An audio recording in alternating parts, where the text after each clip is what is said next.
La ville de Kisangani connaît la multiplicité des déclarations ces derniers jours, des discours soutenant ou attaquant les deux challengers, à savoir Tony Kapala et Madeleine Nikomba. Ceci depuis l'arrêt de la Cour d'appel annulant les résultats du deuxième tour de l'élection de gouverneur et vice-gouverneur à la Tchopo. C'est le cas d'une déclaration lue devant la Cour d'appel de Kisangani ce jeudi.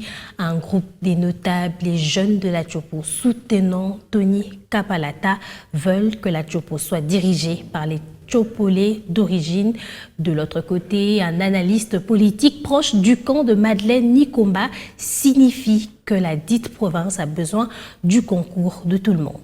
La crise post-électorale de l'élection de gouverneur et vice-gouverneur à la Tchopo continue à prendre de l'ascenseur à Kisangani ces derniers temps. Des déclarations soutenant les candidats Tony Kapalata ou Madeleine Nikomba se multiplient. C'est dans ce cadre que le groupe de notables et jeunes de la Tchopo proches à Tony Kapalata ont lancé un message ce jeudi. Selon Stani Bilanga qui a lu le message, les Tchopolais sont capables de gérer leur province seuls.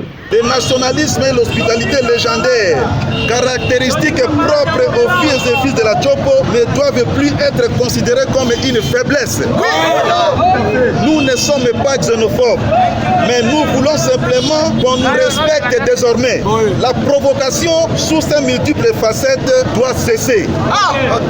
La Tchopo ne doit pas être considérée comme un champ expérimental, sous prétexte que les Tchopolais sont tous incapables de gérer leur entité. De son côté, Ladi Yangotikala, analyste politique proche du camp Madeleine Nikomba, a dit que la Tchopo a besoin du concours de tous pour son développement. Revenons un peu plus loin dans l'histoire de la Bible. Un certain Joseph, lorsque le pharaon roi a eu à faire un songe, il a appelé tout le magicien, tout le sage de l'Égypte. Personne n'a su interpréter. Est-ce que c'était un Égyptien qui avait interprété le songe? C'était Joseph, un étranger, mais qui a sauvé l'Égypte de la famine qui devait s'abattre sur son territoire et dans le monde pendant 7 ans. Que chacun présente ce qu'il a comme potentiel, ce qu'il a comme qualité et non ses origines. On n'en a d'ailleurs pas besoin. Kisangani, Félix Abossa pour B1.